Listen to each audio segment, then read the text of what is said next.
Welcome to the Soul Blueprint podcast, a space for visionaries, creators, and conscious professionals ready to live from truth, not survival. I'm your host, Stefan Stiller, human transformation specialist and nervous system coach. Each week, I sit down with extraordinary souls and people who've said no to burnout and surface level success and instead embraced a life of purpose, peace, and deep alignment. Together, we explore nervous system healing, somatics, and soul expansion so you can come home to your essence and live the life only you were born to live. Let's awaken your soul, come back to your soul blueprint, and build a life that flows from the inside out. We are in this together.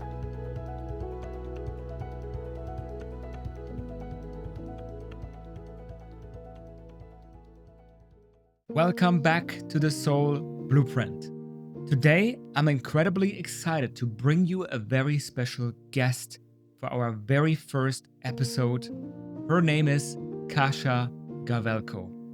Kasia is a former head of people in the startup world turned mindset coach with a deep passion for helping individuals build resilience and live life in alignment.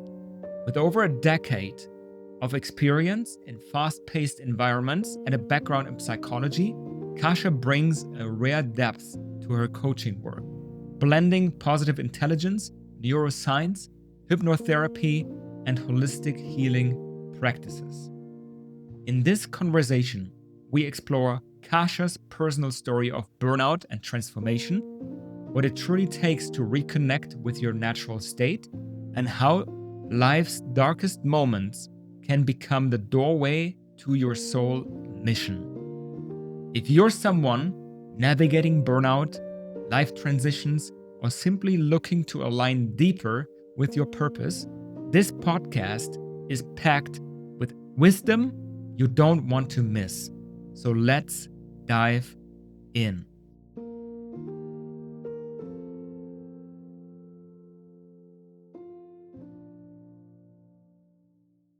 Let's start this conversation with just asking you if you could describe your soul's mission in just one sentence, or you can also use multiple sentences, don't worry. But if you could summarize it in a short way, what would it be? Your mission.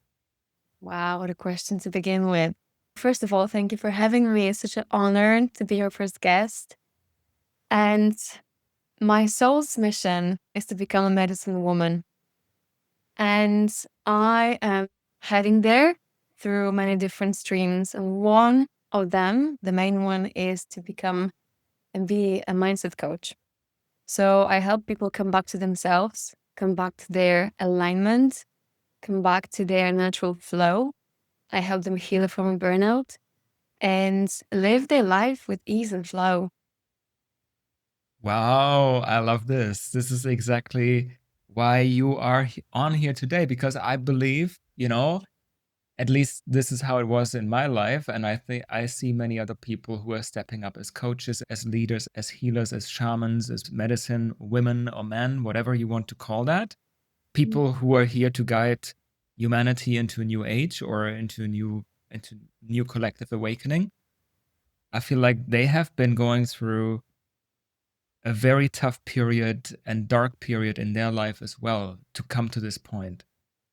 So I would love to know your story. When did it feel the first time ever you can remember that something was out of alignment with the traditional way of doing things? Maybe you had a 9-to-5 job or whatever, and it didn't resonate. So when you can go back in time, when was the first time you felt like your soul or what you were doing back in the time was really out of alignment with why your soul came here to be? I had two moments that came to me when you asked that question. So the first one was more related to my profession, what I was doing for job. But really, the very first time was when I was a kid.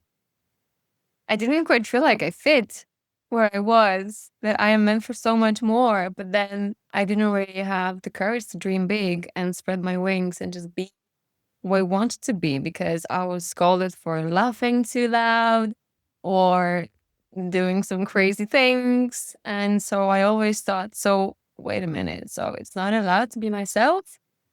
And so very first time when I left my country, when I bought one-way ticket to China, I really realized that, oh my God, I feel so alive. Being in a completely different environment where nobody knows me, nobody's judging me, nobody's expecting anything from me. I can just bloom. And that was the moment when I truly felt like the world is such a lovely and caring place.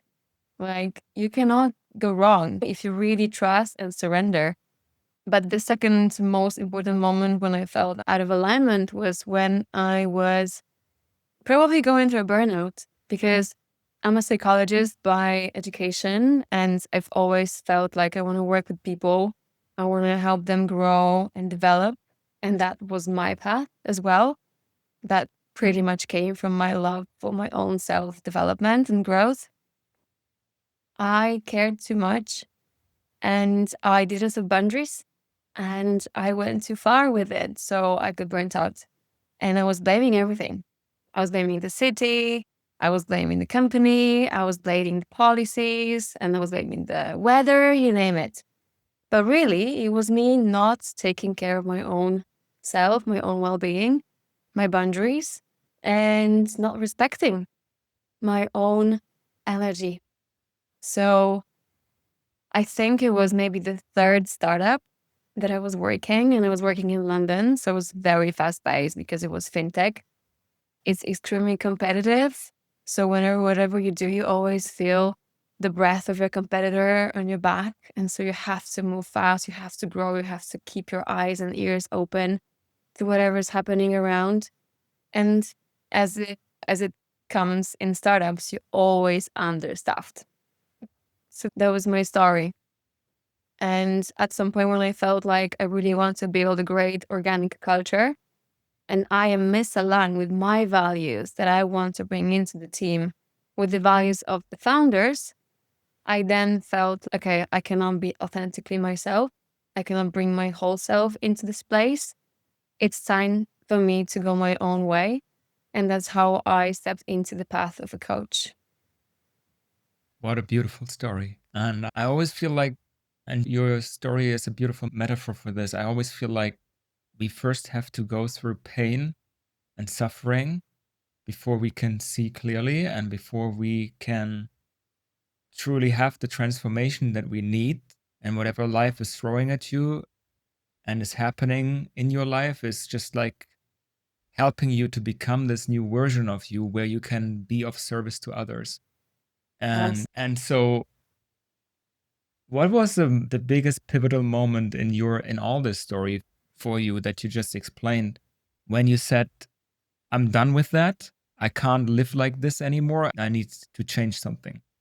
So I think it came with stages because mm, let's speak about me. So I can reach the rock bottom and not realize that I'm there. So I can reach another, even deeper, and then even deeper because I just immune myself to pain so much.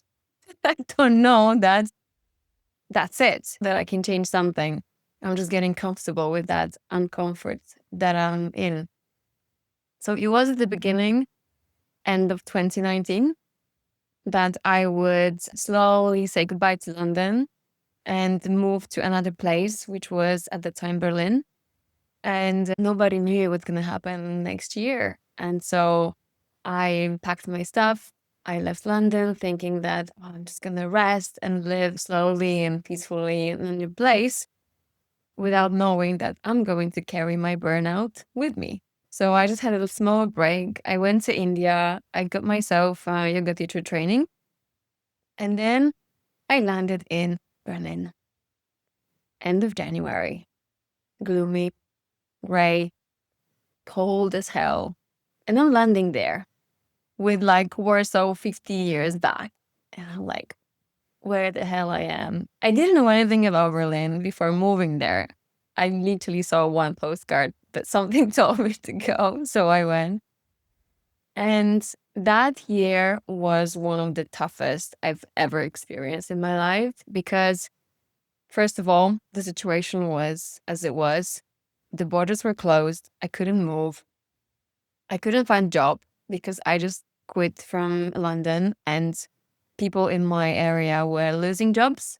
So I was burnt out. I didn't have prospects to find another job.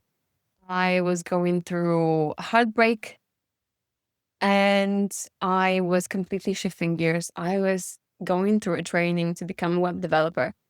So imagine me being a people person going completely into writing code.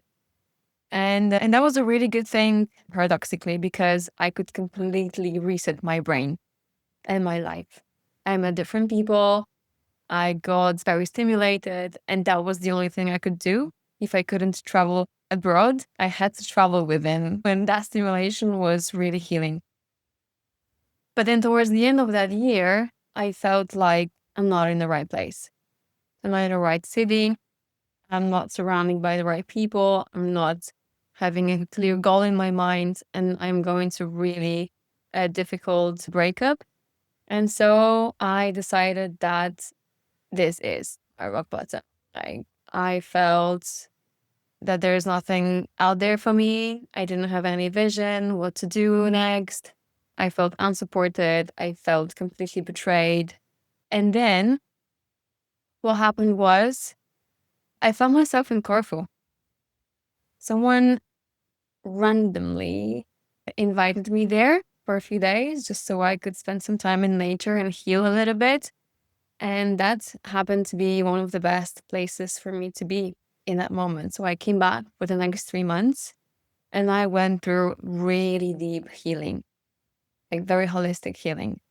I had some witches around me that helped me to get back into my health. I was healed with Chinese cupping, with moxa, with aromatherapy, with coaching, with the good food.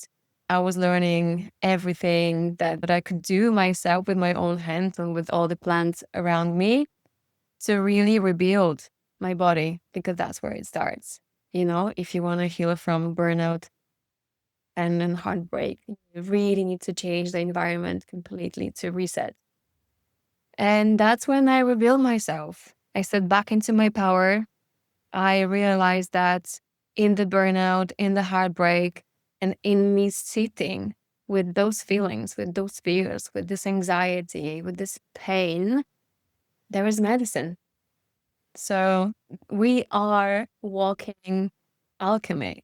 Everything that's brewing inside of us, whatever is it, pain, or if it's betrayal, or if it's anxiety, is preparing us for completely new version of us, like this butterfly. You have to go through a certain amount of pain in your life in order to prepare yourself for whatever is awaiting for you on the other side.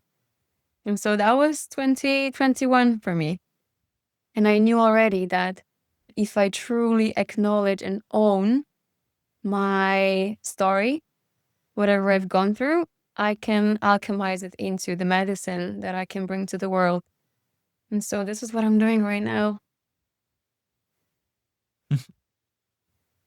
So powerful. Thank you for sharing this. It's a beautiful story. And a reminder for anyone listening that even your darkest moments, they're preparing you for something beautiful, even if you can't see it right now yet. And this is exactly also reflecting in my own story. Like I was in burnout as well. And I think that's how we connected as well. Because um, there's no coincidence. This is how you connect with who you connect. absolutely. Yeah. No coincidences, just like synchronicity. And so it's my story is very similar. I was in burnout as well, and I couldn't do much for a year and a half, and I was searching for ways to come back to my natural state, and then even beyond that. And that's actually the next thing I want to touch upon is, first of all, you need to find a way to heal yourself, to heal your nervous system, to regulate yourself, to, I don't know, for some people it's also supplements and the things we are eating, to come back to your energy, to your vitality, to your flow.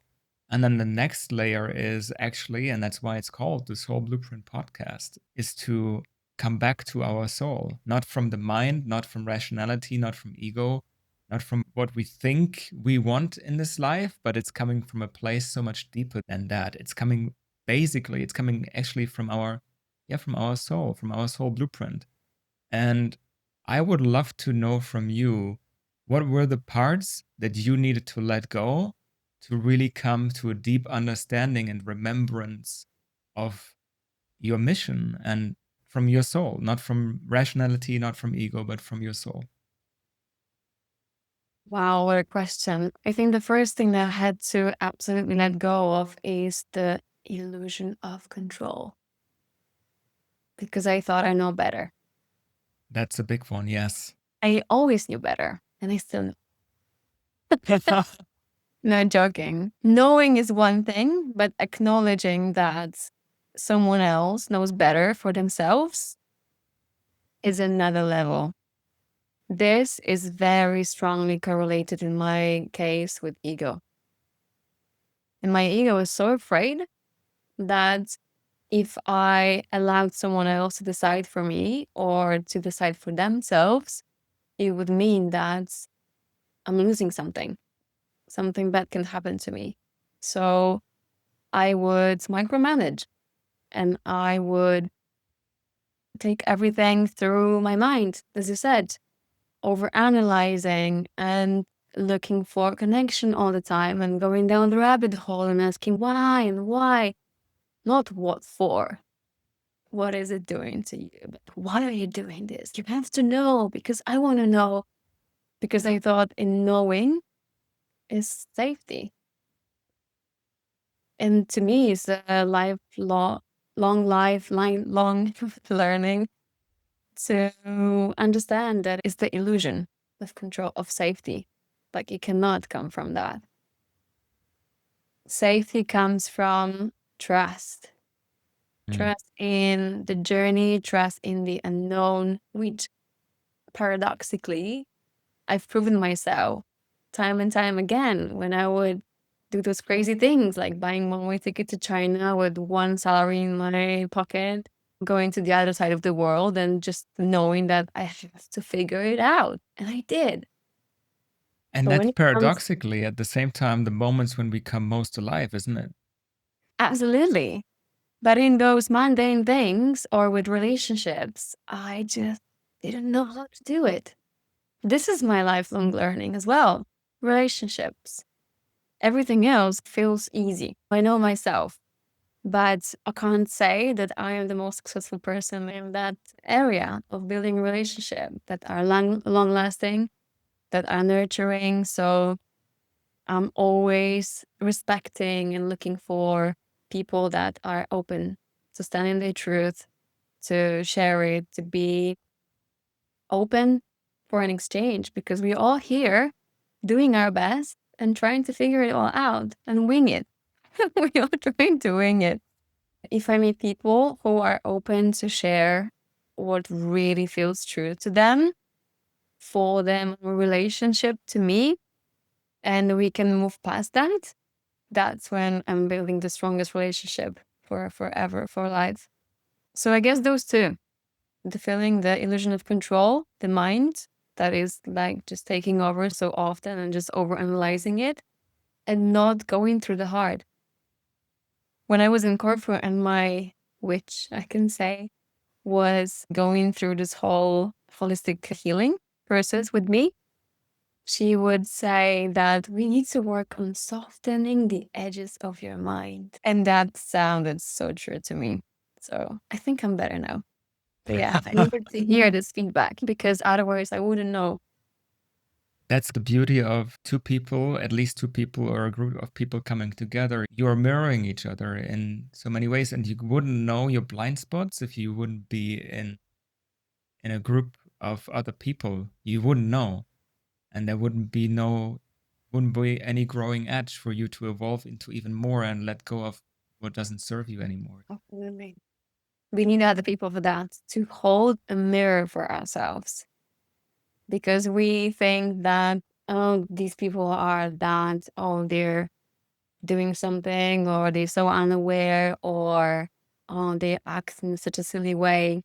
But really, if we see it, if we judge it, it means that it belongs to us in the first place. And so they here as a gift to show us that where the work is still needs to be done. So bless all the triggers and all the people holding mirrors, especially the ones that piss us off the most. And We it can don't be know yet, so. but they are the biggest gift. And in the moment when it happens, it can be so painful. But yeah, in hindsight, it's always teaching us a lesson. So it's so important to embrace That's it. what the Yes. growth is. Yes, exactly. I love your story. I love the story of like how you went to Corfu and how he also this one-way ticket to China thing. It's just very inspiring. And I can 100% relate whenever I was doing something bold and I was doing something where I didn't know how to do something, but I had the trust within me to figure it out, that I know I have the resources, I have whatever I need to grow through that and to learn from it. Then life unfolded in the most beautiful way, and so much growth there, so much more growth than just staying put in the same location, same friends, same way of doing and way of being in life. Yeah. Yep. Absolutely. It's almost like you jumping off the cliff and you're just building a parachute on the way back. You mean on the way there, right? Knowing that the only thing you have is your deepest resources that you always carry with you, or that courage or desire and motivation to really get to know yourself. How am I going to manage all of this? Or how am I going to use the toilet in China? There is no Western toilet in China apart from the Starbucks, right? You just go and squat. Or everyone was telling me that, oh my God, you're not gonna eat Chinese food, it's so awful or so spicy. You're gonna only eat in McDonald's. And okay, that might be a weird story to share on the podcast about the soul blueprint, but the only day I could not go to the toilet easily was when I went to McDonald's. And so both of those worked wonders for me because I was in my natural position, in my natural state, eating amazing food. Like up until today, Chinese is one of my favorite foods or cuisine. And it's like that. You only know what's right for you when you experience it, because other people will always share some of their opinions just based on their own limits through their own lenses. And so never allow people to project all of their fears onto you to block you from experiencing something that might be one of the most beautiful things in your life. Absolutely. So important to make your own experiences and judgments. Yes, I 100% agree.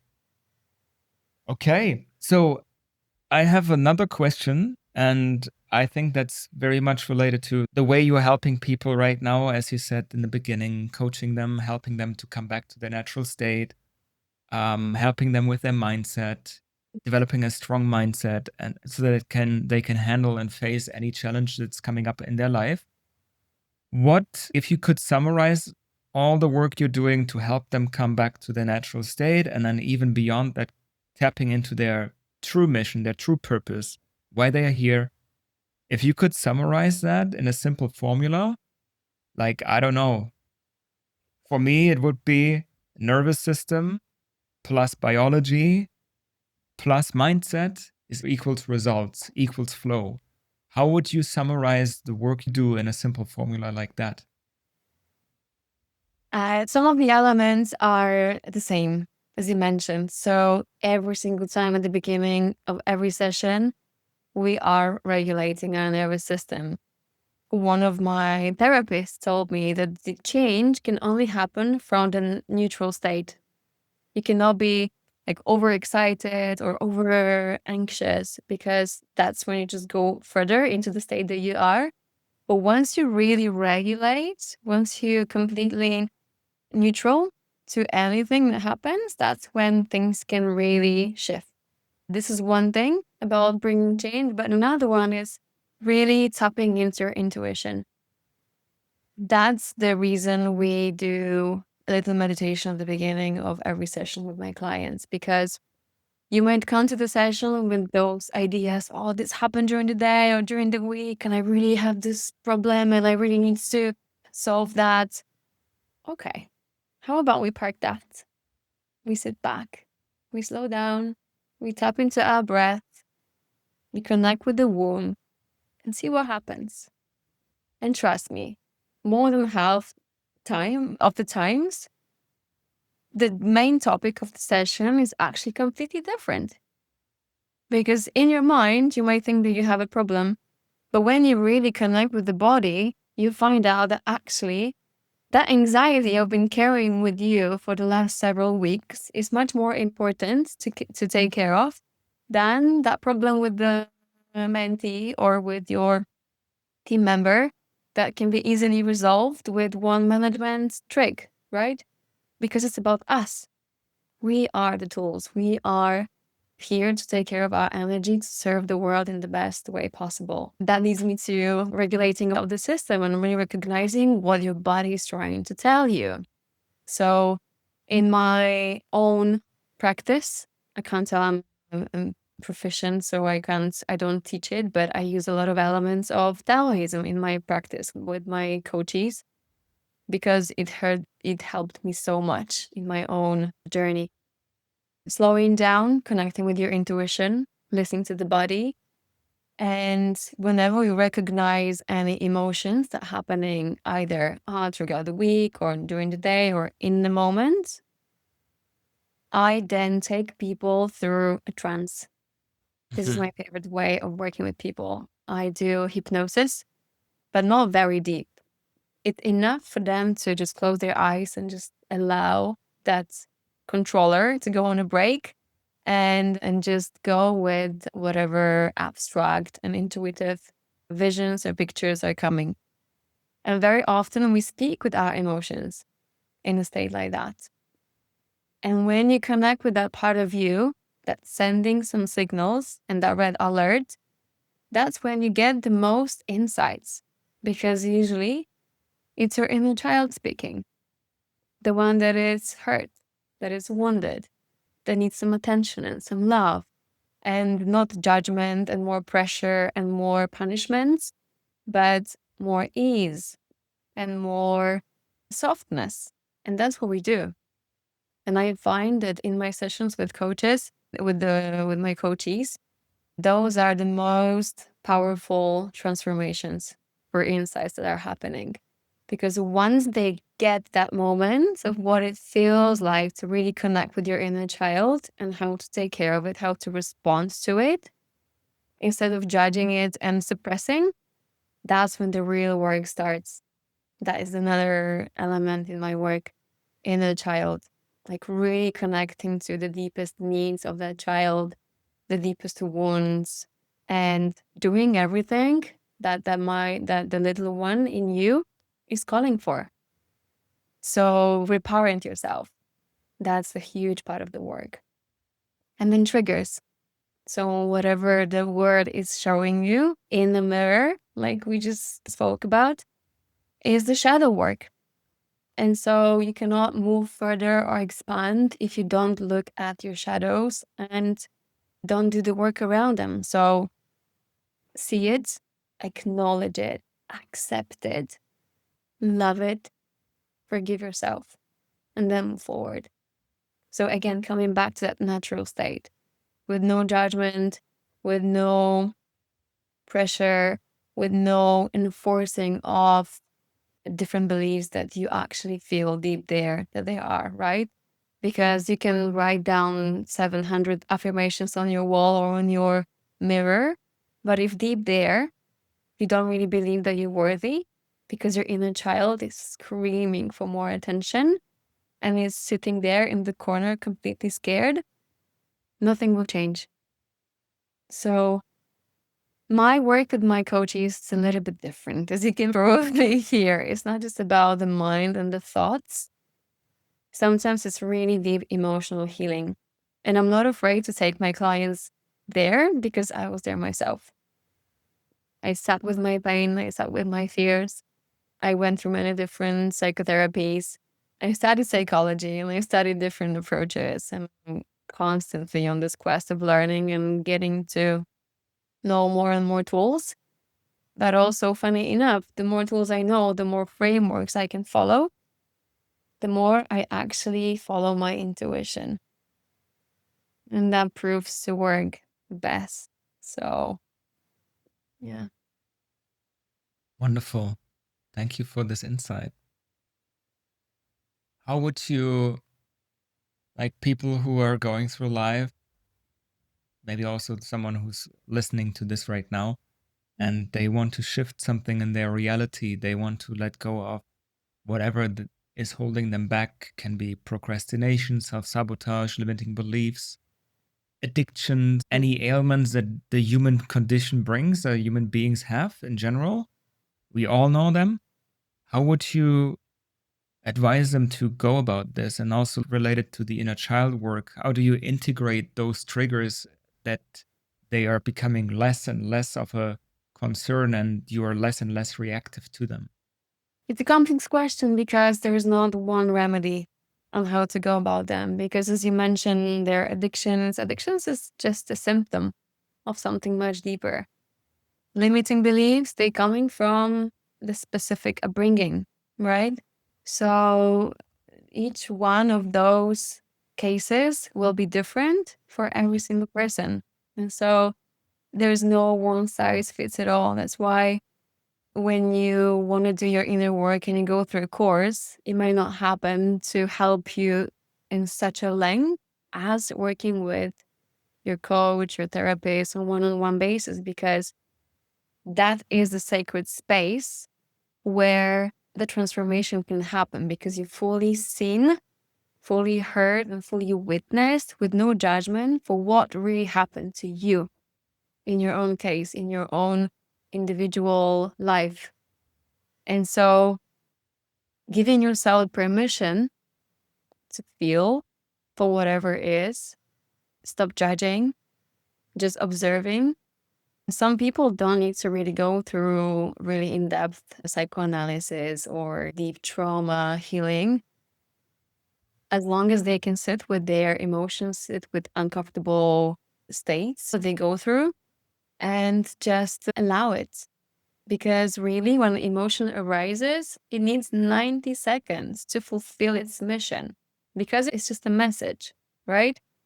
If I'm angry, that means that someone has crossed my boundaries. Okay, so now I'm going down that route. Where is my boundary? Where did I not see the red flag? How did I allow it to happen? And that's how we learn to reverse engineer that. If I feel anxious, maybe there is something behind it. Maybe there is deep sadness, right? Or maybe there are some other emotions that are telling me what is happening at the moment or what is resembling it from the past. And so tracing it back is usually helping us get to the source of where all of this initiated from. Maybe it was in the childhood, maybe you picked it up from someone else. So there's many different scenarios, many different ways of healing, but presence for yourself in all of that is the most important thing. And because it's one of the hardest things, that's why we need other people to help us go through it. Because also it's really lonely journey, because you feel like you're so singled out with your problems.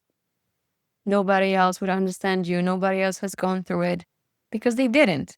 Because everyone is going through their own experiences. And even if it might look exactly the same from the outside, it can have completely different source.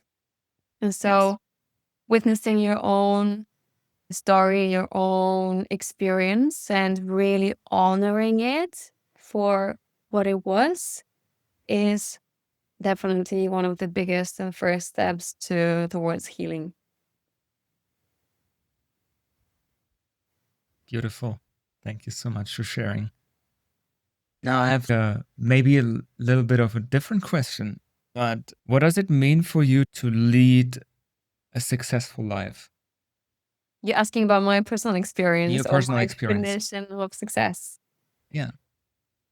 Um, I once heard this really beautiful definition of success said by Blue of Earth, and she said, my level of success is measured by the time I have laughed during the day.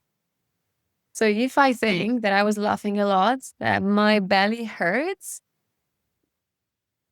I don't need anything else. I can literally die now because I am embodying the highest level of joy because I'm laughing from my guts, from my diaphragm. So those moments of laughter, definitely a great measurement of success.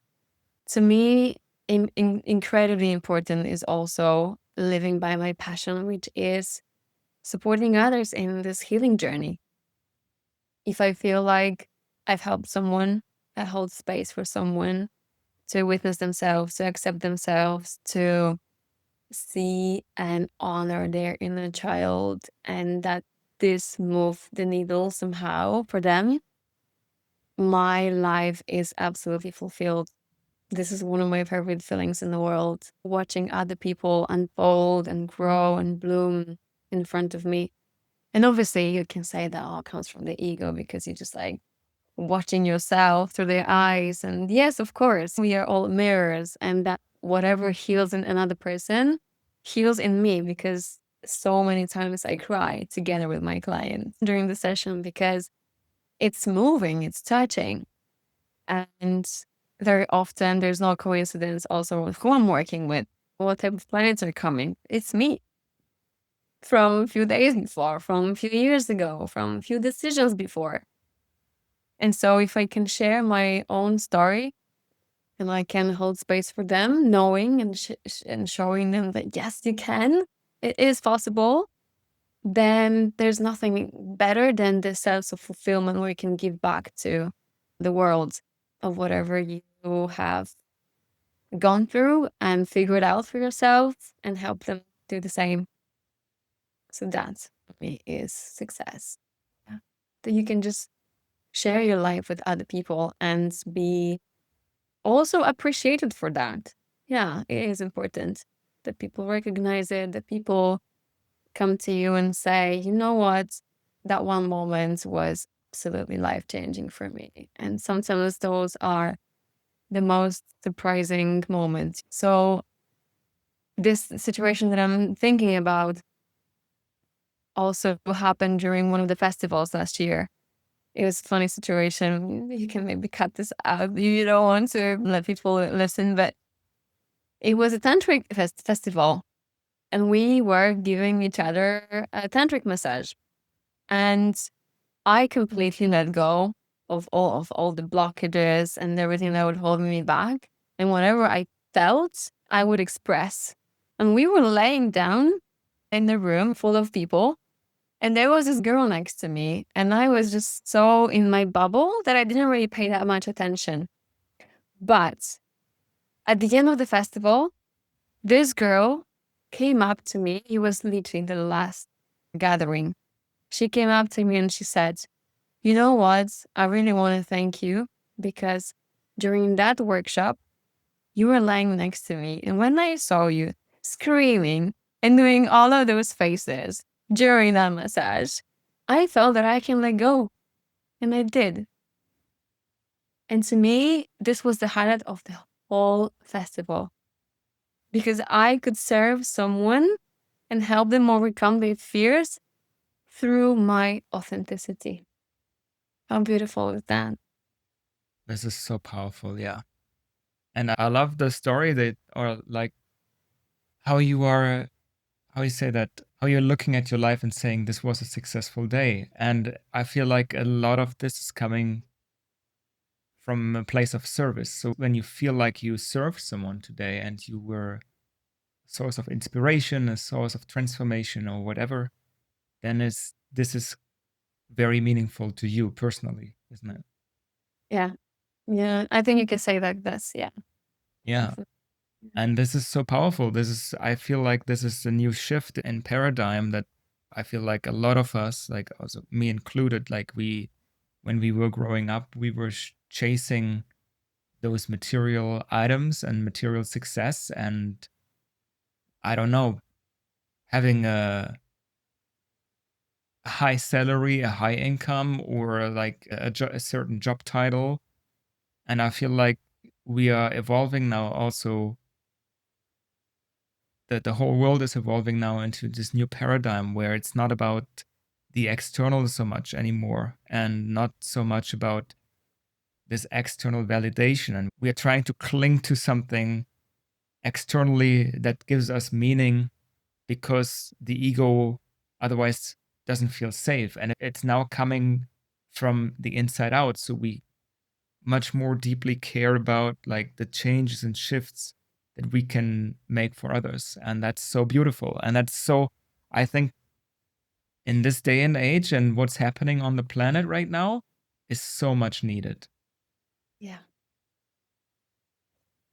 Yeah, definitely. And what you said about that chasing external validation and all of those goods and status, people need to get to that point where you have it all and find out that it means absolutely nothing.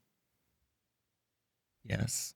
Because you can have that, the number, on your bank account that you always wanted to get to. And then once you have it, it's okay, cool. So what's next?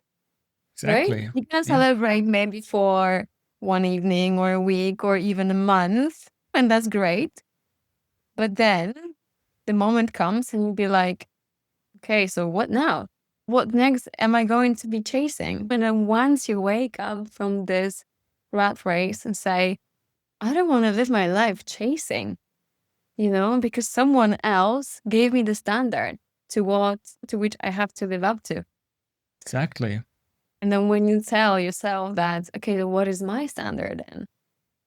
What is my definition of success, of fulfillment, of contribution? We really need to go through that redefinition of the standards. But to some people, it can come naturally like that because they're much more aware and go through life more present and really seeking that joy and satisfaction and fulfillment within. And they might never need those goods to show them that this is not the way. But some people have to.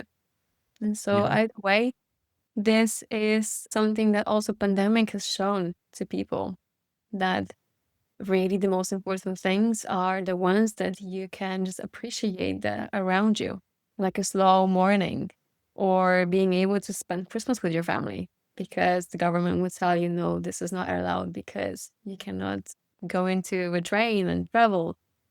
So you start appreciating things that really come from within. Yes.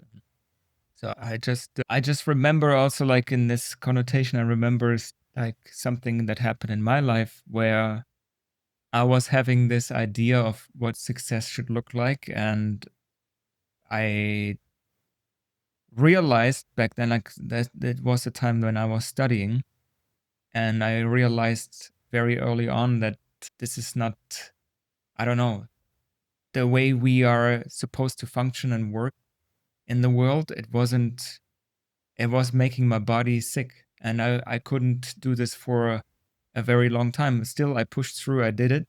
And then I had this final thing I needed to do. I needed to write my bachelor thesis, and I had this in mind. I envisioned it for a long time. I envisioned, okay, I want my parents to come down and visit me, and they should be here with me celebrating my bachelor thesis, whatever. And I had to do the final oral defense bachelor presentation, and everything happened exactly as I envisioned it. And I worked my ass off for it, and I worked so long and hard for it. And then the moment I got it and the moment I had it, I realized I had everything I envisioned, but I was feeling deeply empty inside. And I think that's the worst things you can ever live, because you have what you wanted, but it doesn't make you fulfilled. It doesn't make you come alive. It doesn't make you happy. And that was Because you've long outgrown that version of yourself that said that first wish in the first place. yes. And also, maybe I was chasing the wrong thing.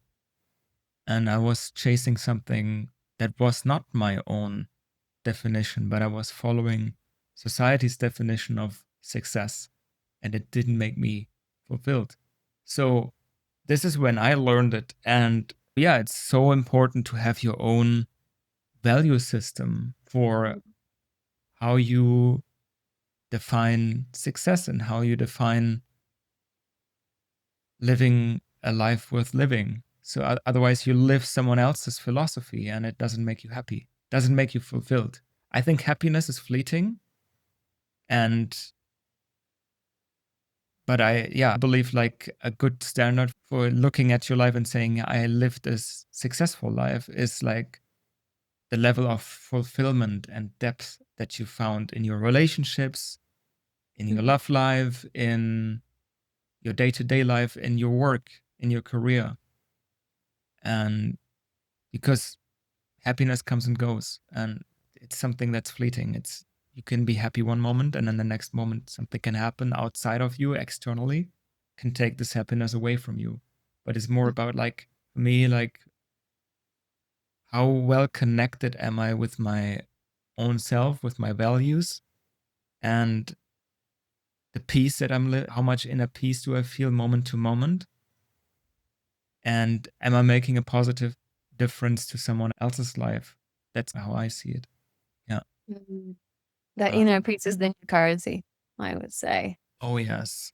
Oh, yes. I'm much like, I'm not perfect in this. Of course not. And I still have days where it's like, some days my mind is going crazy and I'm like, I need to do this and this. And I have an endless list of things I want to do. And I don't do anything. I procrastinate for some time.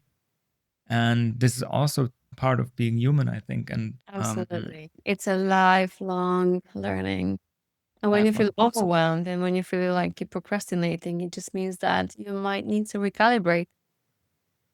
Just do a brain dump on the piece of paper and see what you've got to do, what's on your mind, and then decide what are my priorities. What do I want to dedicate the only resources I have in life, which is time and energy. yeah, absolutely.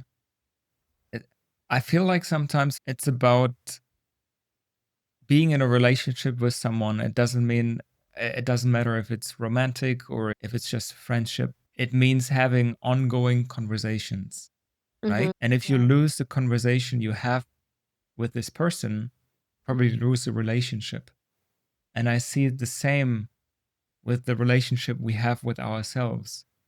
We stop having the conversation with ourselves regularly and consistently, then we lose ourselves. Yeah. And that's how you get into burnout very quickly. Yeah. Because as you said, you're living by someone else's philosophy, you're contributing to someone else's dream, you're giving your time, your energy, your focus, and this is so much value. Whereas you could have your own mission that you follow, your own contribution to your own dreams, and just give the same value and the same effort into building your own empire. I love the way that Taoism is also describing burnout. It's when the fire in your heart dims completely.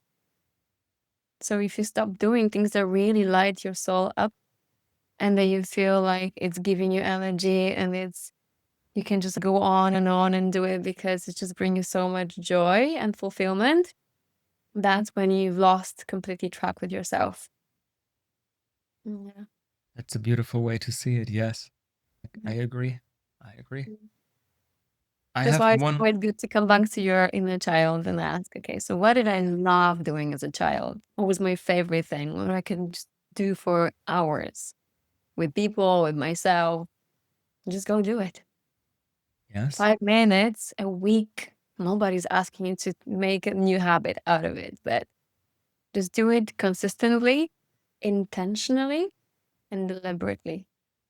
I'm going to do it I'm going to go and paint the wall for 5 minutes on a Saturday morning and see how that feels. To make that decision, to commit to yourself and keep the promise. I love it. It's as easy as that. It really is. There's no rocket science about it. This is about honoring the inner child, honoring Yeah, Safe. exactly. It's coming back to the heart, coming back to your core, coming back to your joy. When you were talking about happiness, to me, happiness is a decision. Because I might be deeply suffering, I might be unfulfilled, and I might struggle with some things. The things might not go my way, but I choose to be happy regardless. But when it comes to joy, that's something that I really need to work towards, because joy doesn't just come like this easily to me. I see that the level of joy that I can experience comes directly from the level of the pain that I allow myself to go through. I think I stole that from Rumi. That's not my wisdom, but I really love that. Yeah.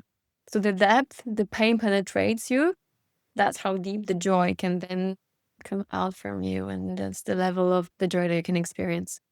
Exactly. If we don't allow ourselves to feel the pain, we're closing ourselves off from life, and we don't even also feel the highest emotions. You're just sliding on the surface. And we can do this maybe it is a protection mechanism saying, hey, I felt so much pain in this moment. Don't want to feel this ever again. And Yeah. at the same time, when we close our hearts, then we are also not feeling the love, the abundance. Yeah. It's a double-sided sword. Yeah. So I resonate with what you just said before. Yeah. I have one last question. And what do I want to ask? Give me 1 second. One last question. And this is, what is the best advice you have ever received and why?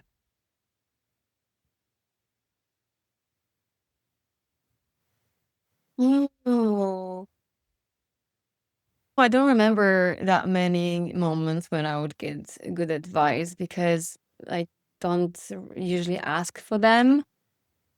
I usually seek some insight, some wisdom that I can then use in my life. And I think the first thing that comes to me is when I was going through that 2020 burnout, heartbreak, and something that I just thought I fell apart into pieces, and I'm never going to come back myself fully into the whole piece of Kasia.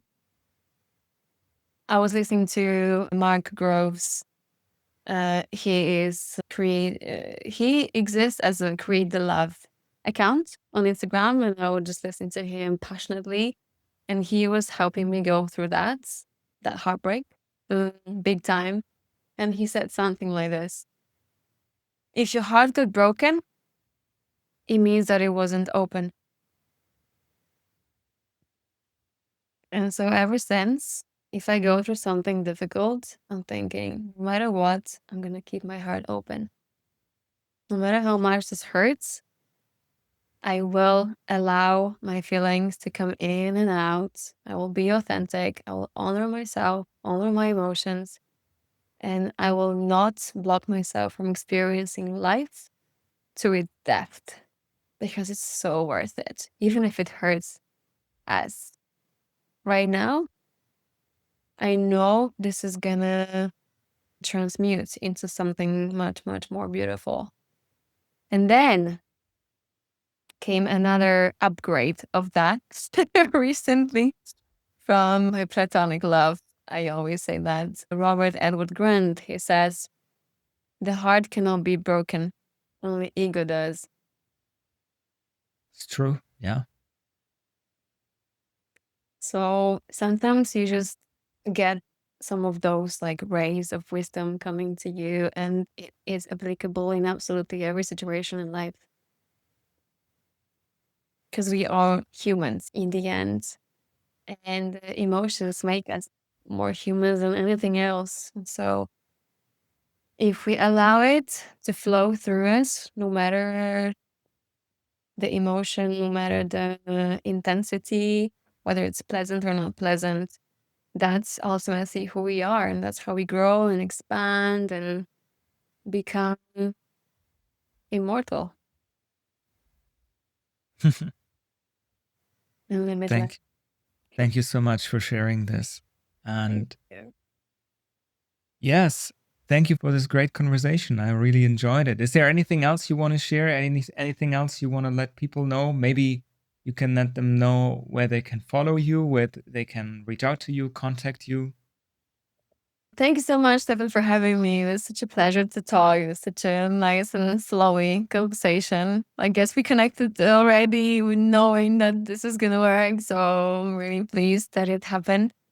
Where people can follow me, Instagram is a good place because that's where I'm sharing my day-to-day life.